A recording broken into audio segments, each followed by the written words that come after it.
Bonjour à tous, alors là aujourd'hui on va parler de pliométrie. Alors c'est un peu compliqué la pliométrie, vous allez comprendre pourquoi. Alors déjà qu'est-ce que c'est? C'est la faculté qu'a un système élastique à emmagasiner de l'énergie pour la restituer. Par exemple, un système élastique, c'est entre autres en ce qui nous concerne, ce sont des chaînes musculaires. Lorsque je fais ça avec cet élastique,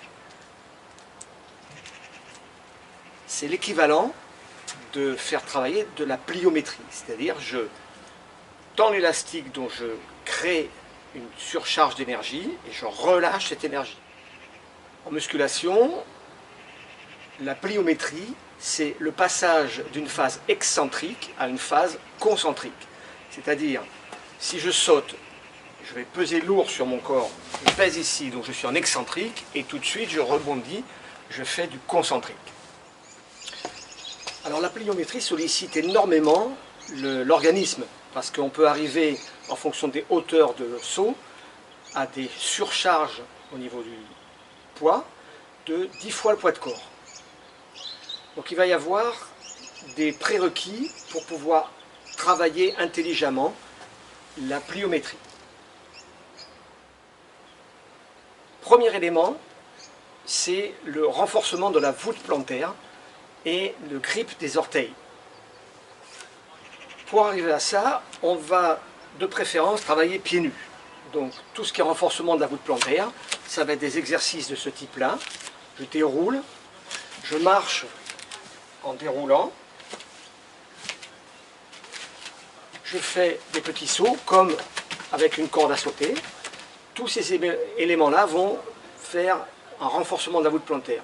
Ensuite, le grip des orteils. Pourquoi? Parce que dans tous les sauts, on va terminer la poussée par une mobilisation des orteils. Donc là, on pourrait avoir des exercices de ce type.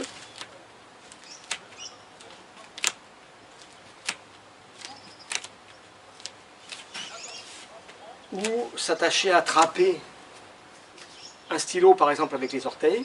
Donc ramener les orteils vers la voûte plantaire.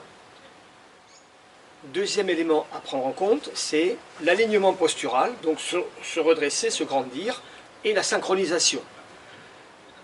Par exemple, on va travailler du gainage dynamique, donc pas simplement du gainage en position arrêtée, mais gainage dynamique du type, je prends une impulsion au niveau des pieds, je lance mes bras et je coordonne, je synchronise les mouvements, ici.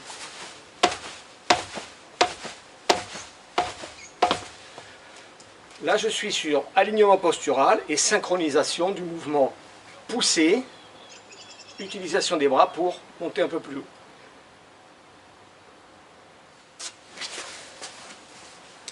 Je peux également compliquer le système avec un travail d'équilibre. Donc je vais m'asseoir sur le ballon et je vais fonctionner de la même manière. Ici, je vais mobiliser mes bras et en même temps utiliser le rebond du ballon. Là.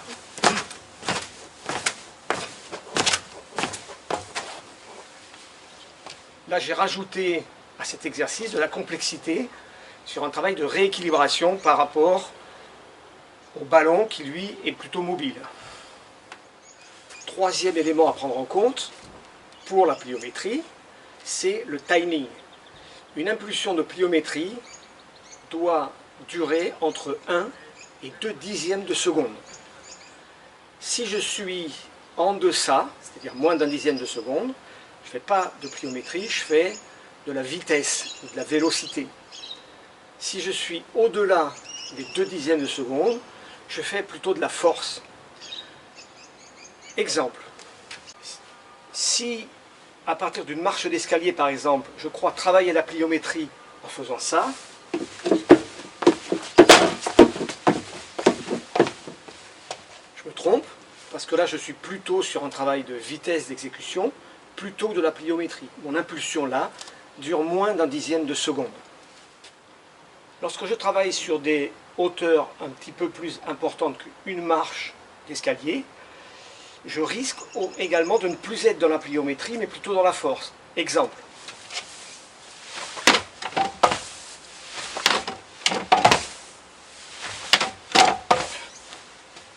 Là, mon impulsion est beaucoup trop longue, donc je ne suis plus du tout dans la pliométrie. Je fais un exercice de force. A noter que la pliométrie se travaille sur un sol dur. Ça ne se travaille pas sur un sol mou. Si je travaille par exemple sur du sable, je ne suis plus du tout dans la pliométrie, je suis dans la force.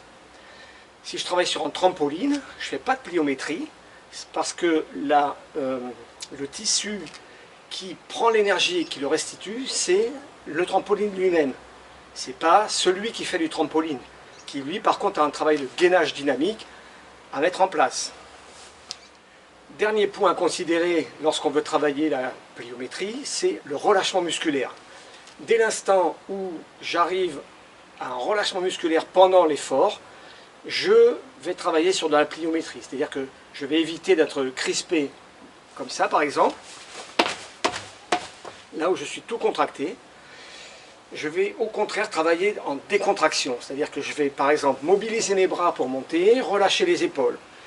Mobiliser les bras pour monter, relâcher. Exemple.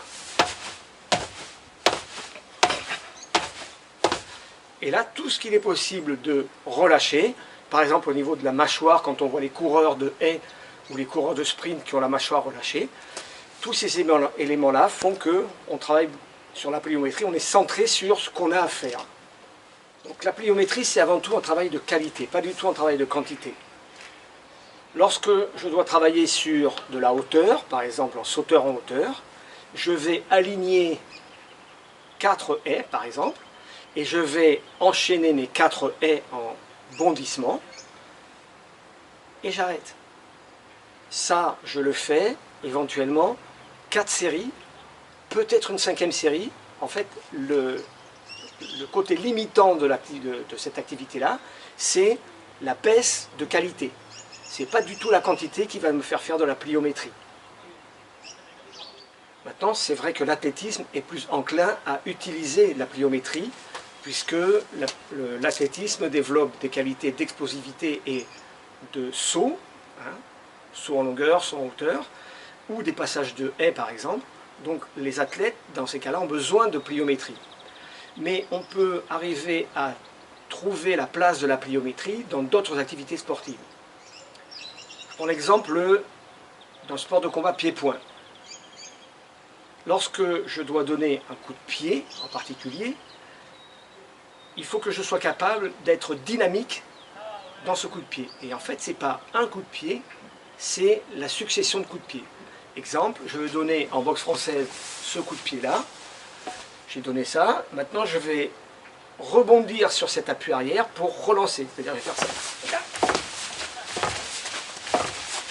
Là, quand je suis en appui arrière, la pliométrie se justifie. Je pourrais faire la même chose sur un coup de pied circulaire, où j'ai donné mon premier coup de pied, ici, et j'enchaîne.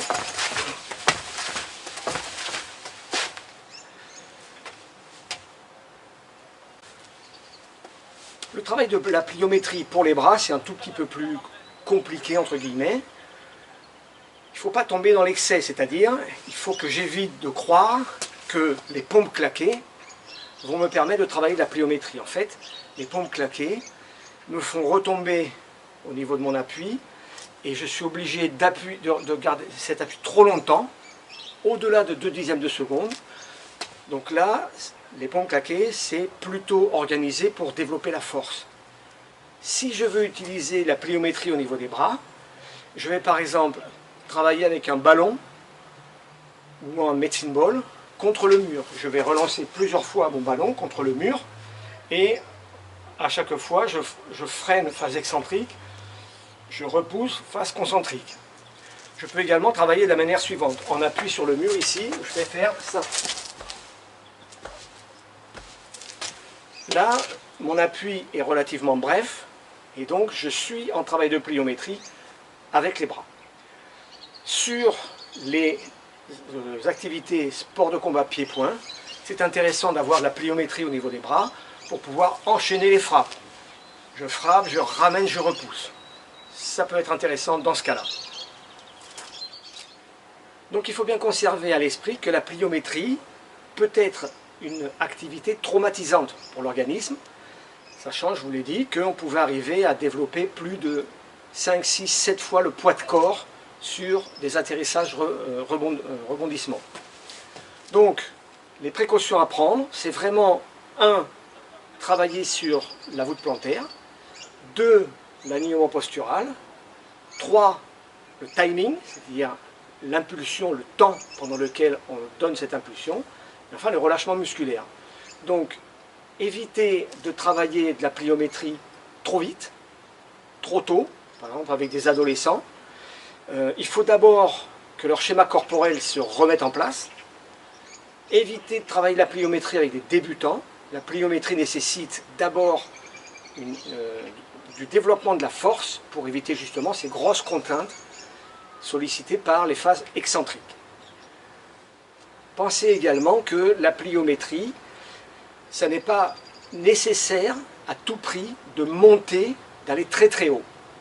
Donc on va déterminer des niveaux, c'est-à-dire premier niveau de pliométrie, c'est au-delà de la cheville, ensuite c'est au-delà du genou, ensuite c'est au-delà de l'entrejambe, puis au-delà de la ceinture, puis au-delà des épaules.